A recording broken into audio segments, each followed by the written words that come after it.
Hey, hello, and welcome to Consciously Awesome Live. I am your host, Sheila Applegate, and we are here to celebrate your brilliance and help you bring it into your everyday life. Today is a really amazing day because we have a wonderful guest that I'm very excited about. But I also want to tell you I had a great morning. I started my day with Betsy DeCope. Oh, shit. DePico. Sorry. I started my day with Betsy DePico in Move Your Soul, and it was amazing. So before we move any further, I just wanted to tell you guys how my morning started, and you can see that on Wednesday mornings if you would like to explore that. So back to today. The guest today, as you know, I have been bringing in people who inspire me to live a more conscious life. And a couple years ago, I watched a Netflix show, Sense8, and that is produced by the Wachowskis, who are the ones who did the Matrix. And it was such a great show, and it reflected all of the things that I have been teaching and hoping the world would wake up to over the last 20 years.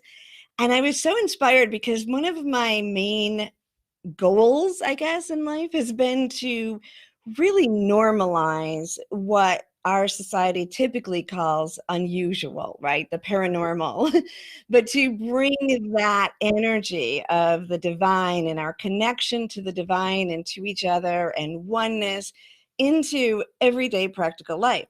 So when I watched Sense8, I was like creatively so excited because here was this fun show that what people were watching all around the world in the mainstream, viewing on Netflix. And it held a framework, a backdrop for everything I had been teaching. So I thought, I want to do a podcast. Can I even do a podcast on a show? But yeah, okay, I'm going to do a podcast. I want to do a podcast on this show. Now, the crazy part is it had been canceled by the time that I decided I wanted to do the show. So it really made no sense, but I couldn't get my mind off of it. And I kind of, for those sensates out there, hello, you know that I kind of strong-armed Zac, my partner, to do the show with me. And we spent 2 years going through every episode of Sense8 and taking the episode and connecting it to the messages of living in higher consciousness or consciously awesome life. And in this journey, we not only got to meet tons of fans around the world, we walked into this portal of people who had already connected and become friends from all different countries in the world, all based on Sense8 and the impact it had had on their lives. And then we got to meet Martin, who's doing a documentary about it. And from there, we moved on to meet many of the actors and become dear friends with several of them. And today, we have one of my dear friends here with us. And we'll play a clip, and then I will introduce her to you.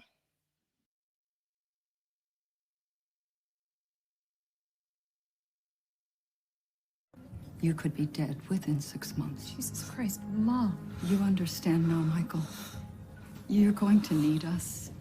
You're going to need your family. Don't touch me. You're not my family. We should go. This is for your own good, Michael. Don't call me that. You're my child. Go. I love you. Just go. Michael. Janet, I don't want to make a scene here. Why not? I have some great ideas. I know Tegan asked you to speak, but if you have any compassion for your sister or this family, I really think it would be best for everyone if you had one of your mysterious headaches and left early. Just consider it, please. Michael is a disaster. He ruins everything. Janet, calm down. There are police officers swarming my daughter's wedding as if I have not endured enough humiliation because of... Mom. Go ahead, take his side. even when he destroys your wedding. Try one. You'll never be the same again. And we'll dance among the chandeliers. Nomi! Nomi! I don't know what I was thinking. Nomi. It's a beautiful name.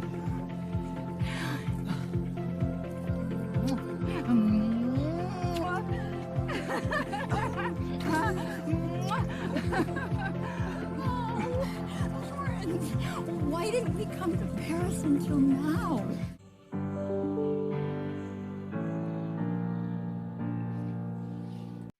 Wow, intense, right? What a scene. So as you listen to that, if you're a sensate, you know that that is Nomi's mom in the series, and she is sometimes known as the bad mom compared to the other mom in the series.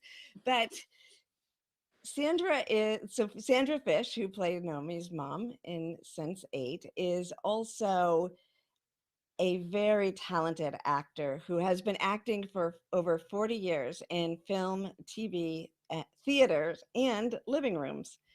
One of her favorite roles was as Samaki, that's fish in Swahili, whose character was the first and only mzungo, white person, on a Swahili soap opera, which aired all over East Africa. How fun is that? She's also a writer with credits in New York Times Magazine, as well as screenwriting project with William Hurt.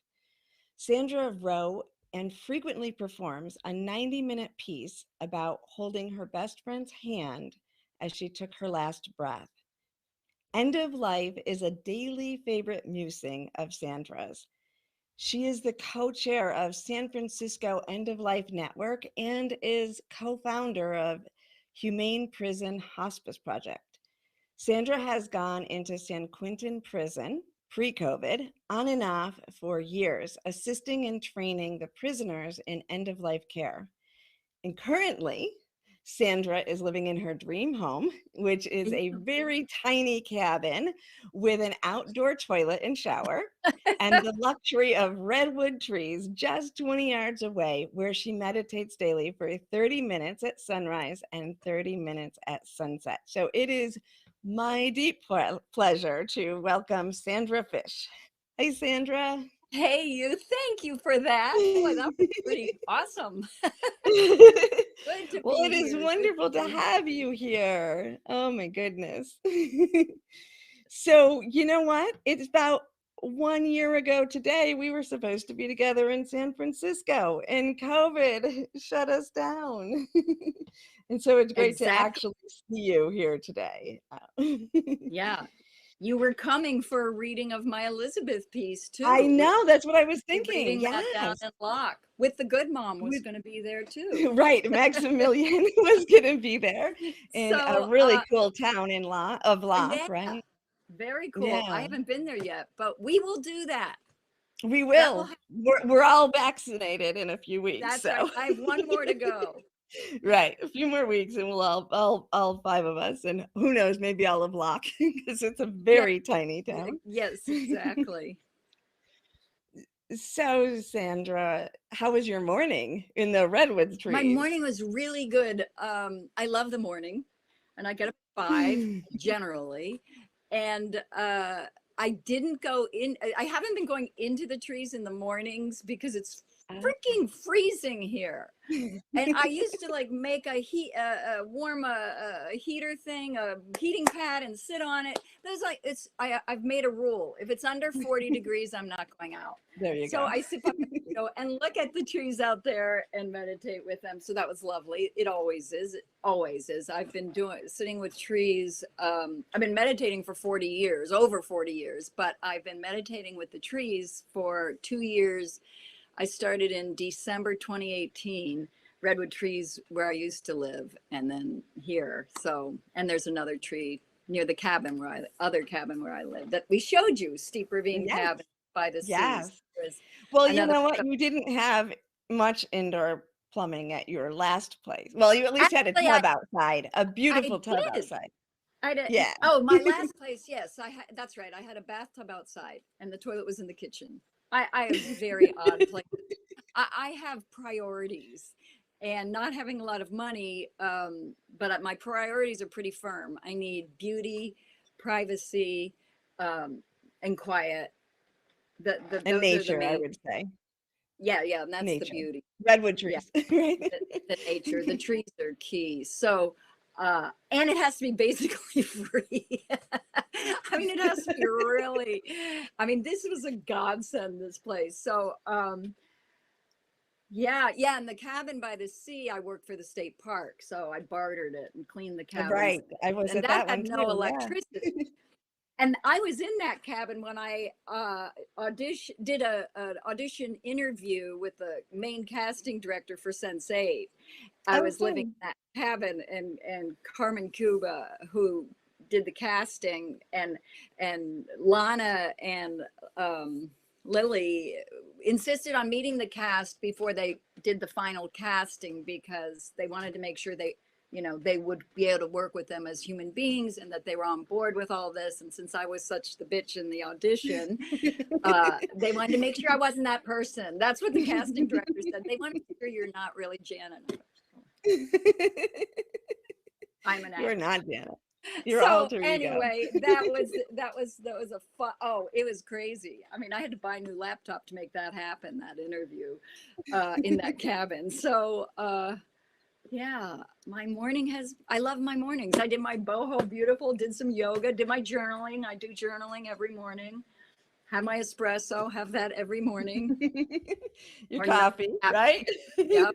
Shout out to the people that are talking about. I saw people talking about you and coffee yesterday on social Yes. media. I will not give up my espresso, and I will not. And I did once for 4 months due to a homeopathic remedy decades ago, and no good. It didn't do any good. I have a tremor in my hands from my family, and my hands didn't even stop shaking. I was like, no, Wow. go back. Now I'm only allowed to have one a day, Mhm. morning espresso, but I live for that. I think about Well, it. you know what? Coffee can get you out of bed in the morning, right? That's right.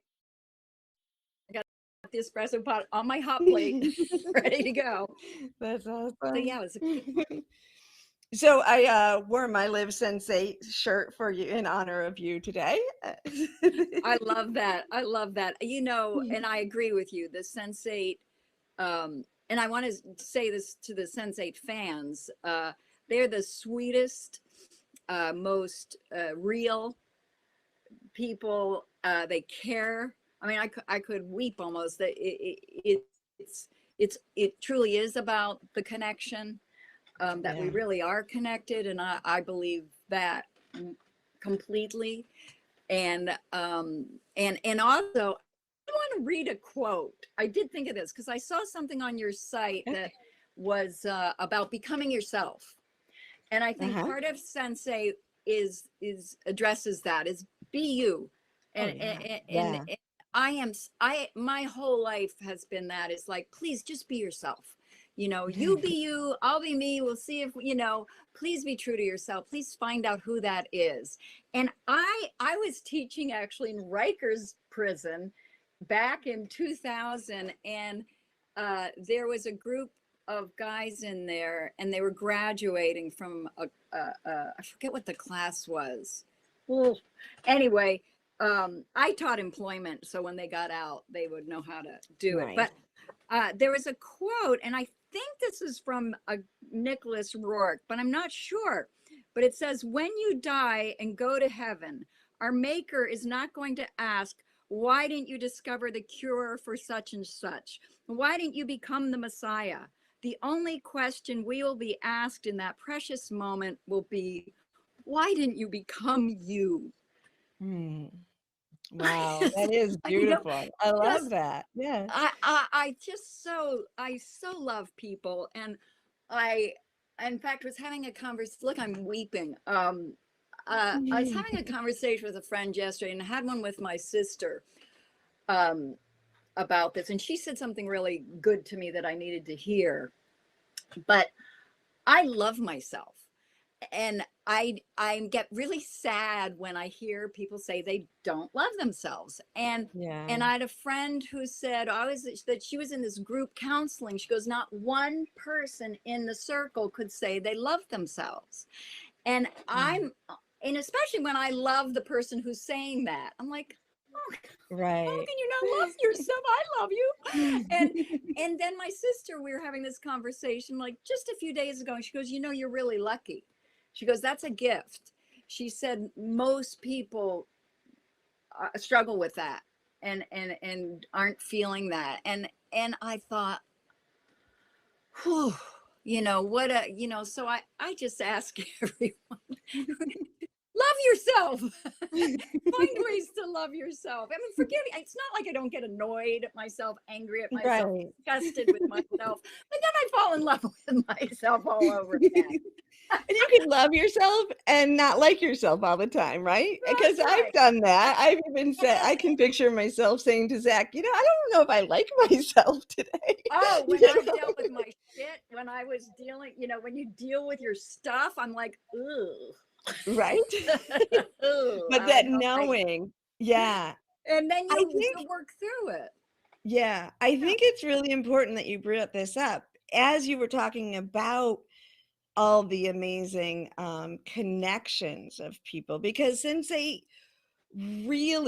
have not seen a show like this. And in fact, I think it is the first show that really turned to social media and came together in order to get a finale after Netflix had cut it abruptly.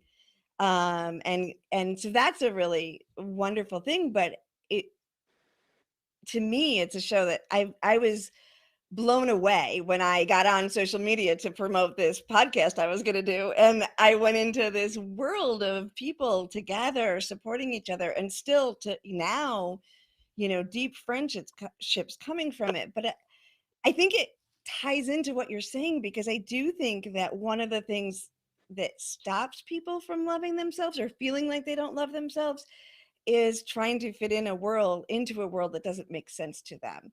And so maybe the judgment is, I'm trying to disconnect from source so I can fit into this world, but I don't like the world and I don't like myself here. And even if we're not processing that, that can sometimes turn into that lack of self-love, I think. And then Sense 8 comes and normalizes everybody. Like, yeah, we're here. You're real, The world is nuts. I mean, I really experiment with my life. That is my thing. I live my questions. I experiment. I just go and do it.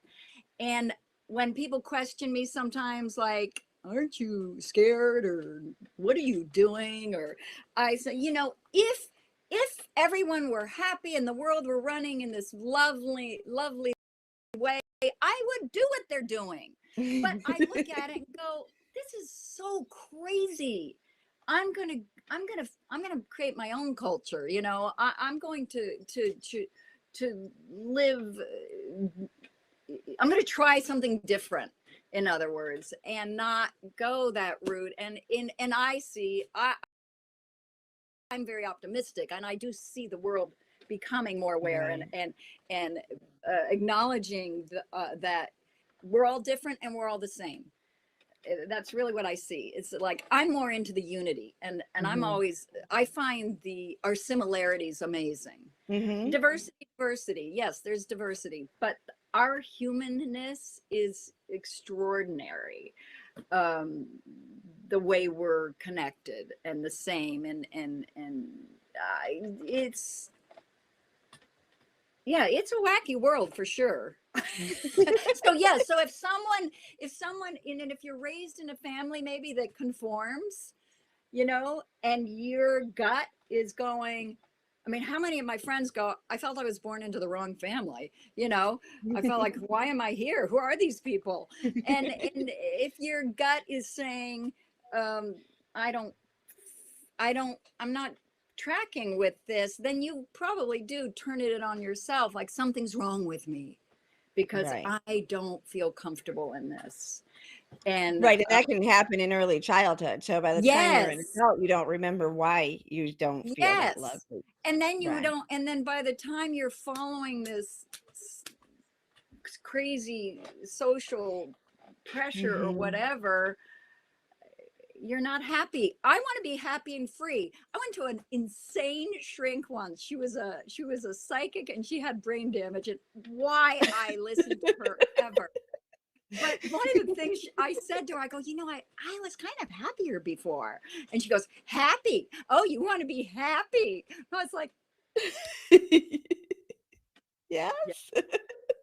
And I do. I want to be happy and free. Now that is complicated or you have to figure out what makes you happy. For instance, the prison work I do was something that came from a play I did over 30 years ago about getting out of prison. It was called Getting Out. And we did amazing research, and we went to women's prisons, and my eyes just opened up and just never shut. I thought, what have we created here? And organically over the years, I was drawn in, just out, serendipitous, into prisons and end of life. And it's something that I'm not happy unless I'm moving that forward. So part of these things are, I want to say selfish, but it's about being happy. It's like happiness comes from listening to whatever's drawing us and then doing it, no matter how crazy people say you are. I mean, I banged my head against the wall since 2007 until finally in 2012 the right people started coming. But I wasn't going to stop. People would always ask me, are you still trying to do that? And now it's grown into a vibrant, expanding, amazing people involved, and it's we're getting there. So I think that's listen awesome. to I think it's yourself. awesome. Oops, sorry, go ahead. No, I just said listen to yourself, love yourself, acknowledge yourself. Yeah, and what you're passionate about, because someone else might be like, oh, that sounds really depressing, I don't want to do that, Absolutely. but so then on they're board meant to do with something else. do whatever. Yeah. I don't even care if it's stare into space, if that's honestly, this idea of because I've known people who do good work, but they're doing more harm sometimes. It's coming from, their intention is so motivated from a strange, unhealthy place. I would rather see someone do something else, but if their intention is pure and motivated from connecting with themselves, or I'm on board. But we all have a different thing, and that's a beauty. Otherwise we can't make the world go round. This is, bringing us to the topic of what our title of the show is today, and that's Live Love First, is what, right? Always putting love first. And I want to get into that, but I want to say, and maybe I shouldn't even bother because I don't remember the quote, but yesterday I saw a quote, a Sensei quote, and it was about prisons. I should have remembered it, knowing that you were coming on, but it was a quote from the woman that was in prison with son. Right. And it was something about sometimes you have to go to prison to find nice people. I mean, that's a summary of it, but it was something like that, and it's a really cool quote, because sometimes that's exactly what's happening, because when we go in and we work with a group of the one group we work with is a group of prisoners that have formed this group called Brothers Keepers, and they're trained in crises counseling, and they've gone through some programs. And these are people who have been through hell and back. 90% of them had early childhoods that were horrible. Almost all of them have had to deal with our racist culture, et cetera, et cetera, et cetera. And they got into prison as young people. And so they have dealt with their stuff, and they are willing to face it, and they are real, and they care, and there's no bullshit, and they care. And And so when we bring people in from the outside to speak with them, we brought, you should look his TED Talk up. He's on our board too, BJ Miller, amazing end of life doctor, amazing. And he's been in twice to talk to them about end of life issues and things. And they all just, because he's very real and very in his body, which is kind of half a body. He was in an accident, so he has no legs from the knees down, and he's missing an arm, and he's like devastatingly handsome and just real. And when he walked out of there, he was like, I just want to go back in. Almost, well, I can say everyone we have ever brought in has gone, I want to go back in. Because to sit in a group where everyone is being real and cares is pretty extraordinary. And to be through what they've been through, which of course, most of my closest friends are people who have been through shit and got through it. They're not wallowing in it. They're not living that horrible whatever. They've gone through it and faced it. And they're my favorite people. They're the most fun. And everyone goes through shit. Let's face it. Right, because life can be shit, hard. right? Being human is hard. It is. It's hard. But it's also beautiful. But it's so fantastic and precious and exciting. And I just, I feel like I wrote a piece once when I was doing volunteer work in hospice, and I came home thinking, there are a zillion dead people. There are so many dead people. There are so many dead people. But the people that are alive are so few of us. We are the precious few right now who are actually living. And that I pay attention to, even though I'm so drawn to end of life. And of course, the preciousness of those moments, that's why I'm into the hospice and prison, is because I feel those last moments and at our death is the most profound moment, and that it's very, very important, and that we carry that moment.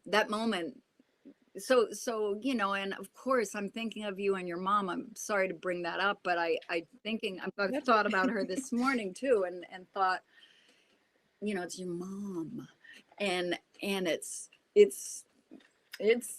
big. It's always big. It's huge, but your mom is even bigger. It's very precious. So I'm like, who can be bored?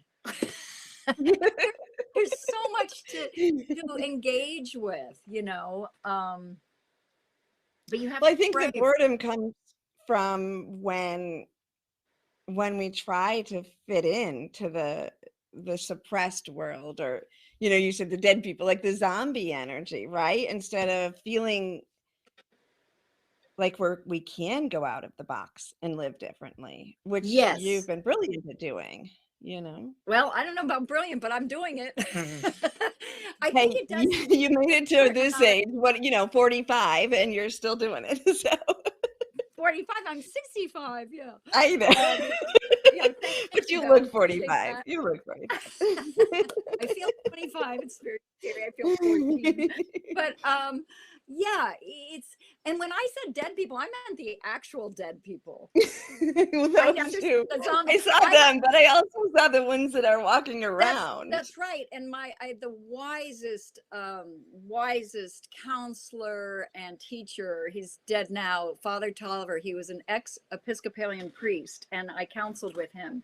And he got removed from his church because he used to preach about reincarnation. And he had built the largest Episcopalian church in the nation.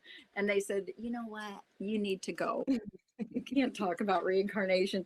But one of the things he said was, people are walking around dead. People are walking around dead. And he said that most people were depressed, and that this trying to nurture people out of that, and because we need everyone. Yeah, that's beautiful. I was laughing as you said that, because I sometimes joke that most of my friends are dead, and I have lost a lot of people, but I mean, like, because I hang out with the actual Right. dead people, That's right. and sometimes they're more fun. Well, a lot of times they're more fun than some people. You have no barriers.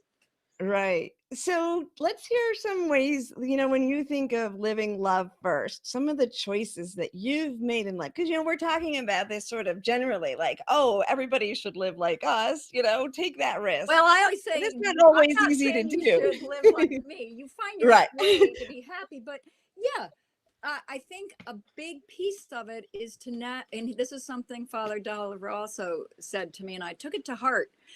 Never make a decision out of fear. Yeah. Just never do that. If you're finding yourself making a decision out of fear, don't make a decision out of money. I have a whole thing about money and people's relationship with money. And I want to write a children's book called Don't Store Your Money, Spend Your Money. But I think the fearlessness, the fear-driven choices is key to free yourself. There's nothing to be afraid of unless a train is running at you or a truck is about to hit you. I mean, living in California and the fires and all this, I'm like, all right, when it's at my door, I'm going to freak out and run, because I was living somewhere where they were training us on the property to put out the fire. I said, I'm not going to. I'm not doing that. The fire comes, I'm gone, But in the meantime, I'm not living in fear, like, oh, the fire is coming in 3 months or I've really experimented. I think having time to yourself and quiet is important. It's such a noisy world. The trees have even told me to get off social media. They said light touch it. It was like a year ago. Light touch that stuff, and we get if the more you can be real, the more you can. Oh, look, there's 2 deer staring at me in the grass. Hi, that is so sweet. And being in touch with nature, of course, if you can, being quiet in your head. I mean, that's my constant practice. And I heard it from the trees one day was you need your body, you need to purify your thought, which isn't about thinking good thoughts. It's about being present. And I think that's key in all of this is just be present. Just be present. It's not as easy as that sounds. It's easy here with you because I'm engaging. But when I'm going about my day, washing dishes, whatever, in the mind, I'm working on, to be present. Unless I'm at my laptop writing something, then I'm engaged there. But don't think about yesterday's conversation or, oh, I'm figuring something out. No, you're not. Let it go. Oh, this is my favorite quote. Okay. I went to a talk by Jack Cornfield, and he was talking about when he was young and becoming a Buddhist. And I think he was in Thailand, and he was with these Zen monks, and he was worrying about this and worrying about that. And the older Zen monk just looked at him and said, don't worry, soon dead. And that is my motto. If I start to worry about, anything, it's like, look, you're going to die. Why are you worrying about that? Enjoy this moment. And yes, there's grief and there can be joy in grief. Right. And we need to honor our grief. And I have the bad temper. I have a bad temper. And I feel like I'm getting better, and it's not usually directed, like, people don't ever see it unless I'm in an office working and someone disrespects me. They've seen it and they're always like, I thought she was sweet. They don't know you as Janet. Yeah, boom. So don't, but when I'm by myself, I can get really, really physical. It's in my body. It's this anger. and I have to get it out. A friend said, I go, gosh, you just don't even know. I spit when I'm mad. I did it when I was a year old. I scared my mother. I would and spit. She's like, yeah, but I just, and I was telling a friend, I'm working on this. I'm really, I don't want to have this like fiery outburst. And she's like, I don't know if that's ever going to go away. I think you need passion. Yeah, it's That just is our passion. body. And I do. Most people don't see it. You know, most people don't. I don't show it to them. It's usually when I'm by myself. But man, so I don't know where that came from, but I think it's great. I think, yeah, living life passionately in all the emotions is so essential. So we're going to take a quick break, and then let's dive deeper into a couple things you said I want to talk about more, and that's continuing a little bit with all the emotions, but the joy and grief and some of the work you've done and your play. I think we should talk a little bit about your play. Well, I have to read that poem. Yeah, so we'll be right back and we'll keep talking. Thank you. Solivity Magazine and Beyond Words Publishing want to remind you about the importance of continuing to follow public health guidelines to protect yourself, your loved ones, and your community. Please continue to wear a mask, wash your hands, and watch your distance. Please visit these sites for further information about how to stay safe from COVID-19 into the new year. Remember, love protects us. Welcome back. I am here talking with Sandra Fish, and we're having a very passionate discussion about living life love first. And, you know, I think we're talking about love in every moment, love over fear. And I like what you said, Sandra, when you talked about not choosing fear unless it's an actual, you know, there's physical fear that we're supposed to experience of our instinct, but we live in fight or flight often, and it's all illusional fears at this point, right? But our body still responds as if we're experiencing the fight or flight. And it's learning to shift that, right? And to recognize when you're really in physical fear and when you're going down a little ride there. And then, you know, I love that you went from that and you were starting to talk about your passion, your anger, and that's part of living life with love, don't you think? That is love. It's allowing myself, I think, loving myself in a way to allow myself that. I mean, we all need to grow and change and grow, and that's something I look at. But yeah, I mean, because generally my reaction afterwards is I laugh. Right. I laugh at myself. I'm like, oh my God. Spitting on the windshield of my car, so angry at the Social Security office. You know, I got angry at them once. And you know what? And then I got off and I was like, oh my gosh. And then I thought, I can do this differently, because I didn't get my answer. I was trying to help my parents out a couple years ago, and then I tried again, and I'm like, Sheila, be your other, like, align. And I came back and it was so smooth and everybody was nice. That's a really good way to find out how life is different when you oh my God. And I remember I threw a fit once in a because it's the bureaucracy that makes us crazy. Right. It's the bureaucracy, and I threw a fit in like a AAA thing, and I was at my wit's end, and I stomped out of there going, I will never be back here again. And I was afterwards, I was like, oh my God. So I bought a chocolate bar and took it in the next day and said, I am so sorry, you know, and they're like, okay, you know, but they're probably used to it. But honestly, yeah, but I prefer feeling things. I guess that's maybe the love part is that to feel everything, pain and emotional pain, and I'm not good with physical pain. I have to interject I that. prefer not to have that.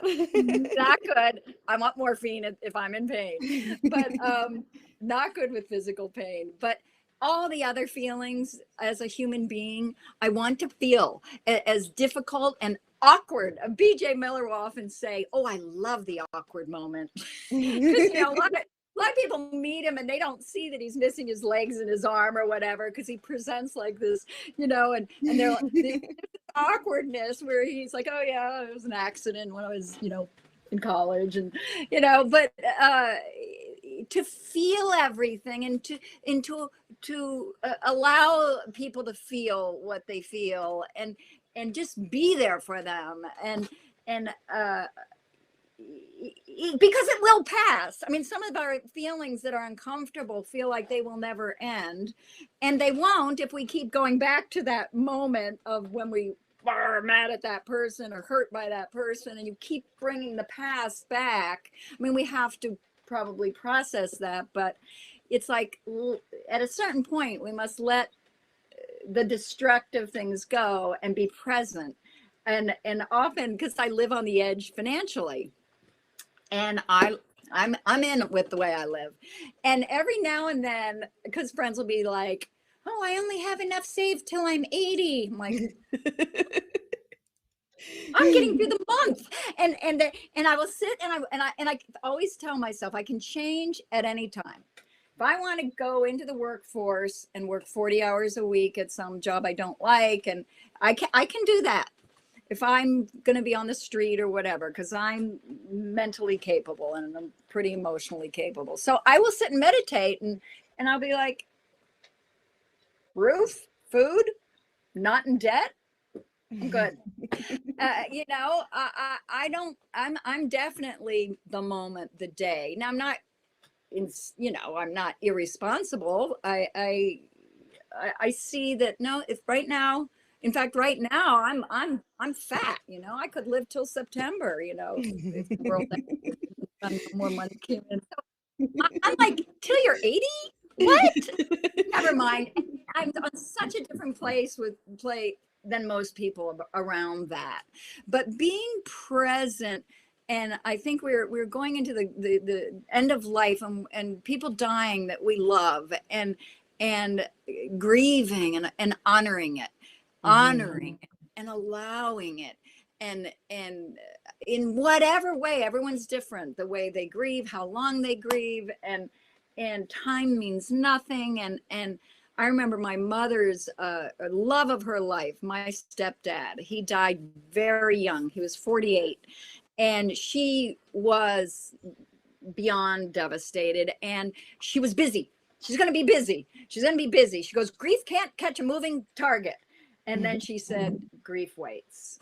It waits. And she just caved to it. Thank God.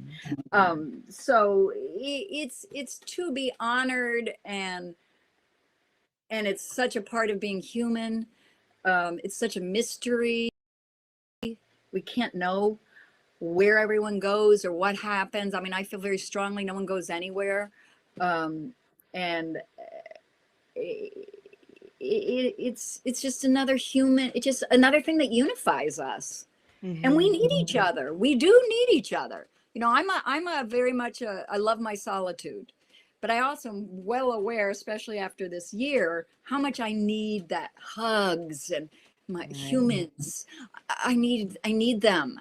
And when I in the beginning, after a few months of not seeing my daughter and her family, I started taking dinner over there because they have an outdoors, and we sat outdoors, and then we stopped it in December because of the surge. But when I did that, one time I went to a restaurant and I get it to go, I order in advance, and then they had an outdoor bar.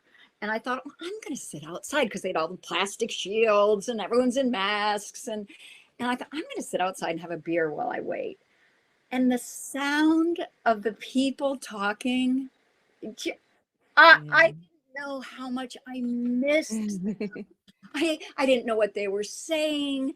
I didn't care. It was like people talking to each other that I didn't know. And I felt so good. I just felt like, oh, I do love the human being as mad as they are when you're driving. So, yeah, it's.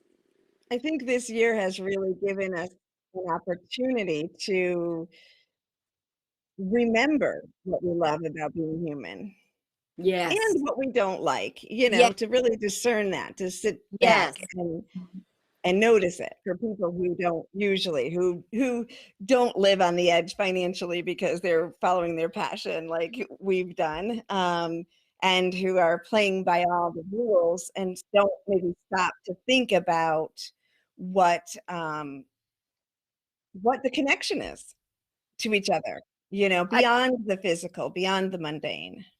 Yes, and I think this has forced a lot of us to go inside and what was I thinking? It was well, just that we do need each other, and it's shown. That's what I was thinking. It's shown a light this year on a lot of dark places in our culture, and once that light's on, the darkness can go. It's painful. It's a process. That is what I saw all year long with the racism and the prison situation, with the prisoners being locked in with the sickness and the crazy politics and the just a lot of light. And then you have a choice, do you want to focus on, or do you want to help heal this? And then you just, I think healing ourselves is first, Right. that really is first.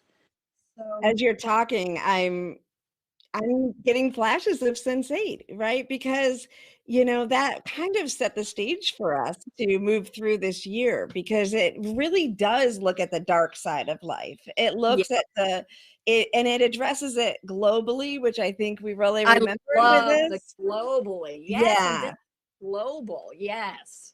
It's global. And then with all the darkness, there's also the brilliance and the connection and the mysticism that comes in of waking up to something more. You've mentioned talking to the trees, and you and I talk about that like that's, of course we talk to the trees. I had one time, and I may have told you, but maybe not other people, where I was on a walk and I thought to myself, I wonder what it's like to just if we could all talk to the trees and everything and just have a conversation with them. And I'm walking by a tree and he's like, "You're talking to me now. You do it all the time." I'm like, "Oh, right." Sorry. If we pay attention, if we pay attention, yeah, we just have to. That's what I have written. I have written 15. There's many more, but I've written 15 quotes from the trees, because I don't talk to them so much. Now and then I'll ask a question as they talk to me. And I use these in my a weekly meditation, each quote. And because I've studied, oh my God, the Yoga Sutras for 30 years, Rilke, Camus, things I read and studied, the Bible, everything, how much I read and studied. And at one point about a year ago, the Big Daddy tree was like, "Put your books away. Put your books away. Listen to what you're hearing and study that." And so that's what I've been doing. And I put the books away. No more books. And the other day I went to the big tree and I heard keep purifying your thought, trust in the universe. And then I started to walk away and I turned around, I said, "Anything else?" And I heard, "All the knowledge you need is inside yourself." Yeah. Take it to the bank. All the knowledge you need. It's not like I have all the knowledge, but all the knowledge I need. No one else can know what I need. No one. And I learned that in severe lessons. And so we have that. Tree of Life is inside of you. I read that I was going through my books for the last time before I put them away. And there was this one book that Father Tolliver had given me. And it even said in that book, after I heard that from the tree, you don't need any more books. The tree of life is inside of you. And I went, okay. So off the books went. So yeah, you know, I believe that with every cell in my body, and that we all have different strengths, and that's the Sense8 thing, which I so appreciated about that, is we need each other, because I'm not good at that and need that. And if someone else needs my whatever, we need that to survive. Right. It's not the survival of the fittest, as we have found out. It's the survival of community. That's how we survive. Right. We cannot survive alone. So I do appreciate the trees.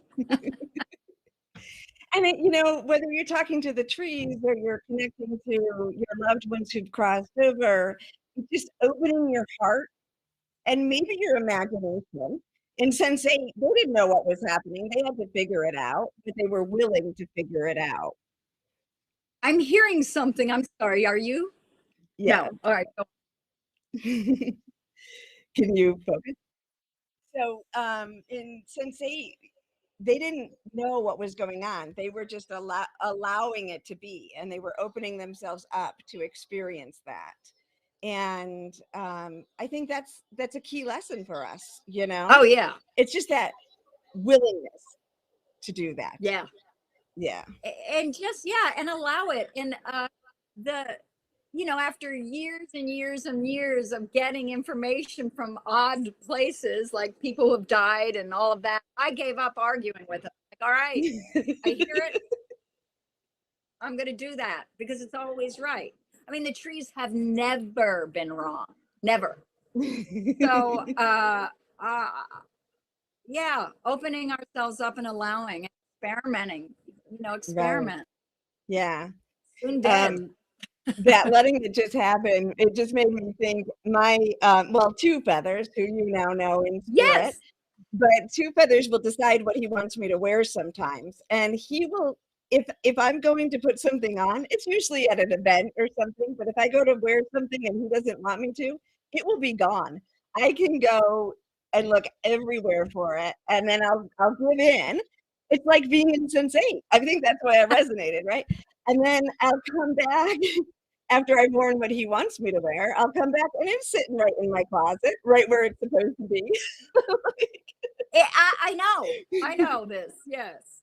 And that's how, you know, I think that's why I'm so passionate about just trying to normalize it for everyone. Like, just let life be the magic that it is, the fun that it is, because it's a wonderland. And we know that inside of us. We have the tree of life inside of us. We know this. It feels correct, you know?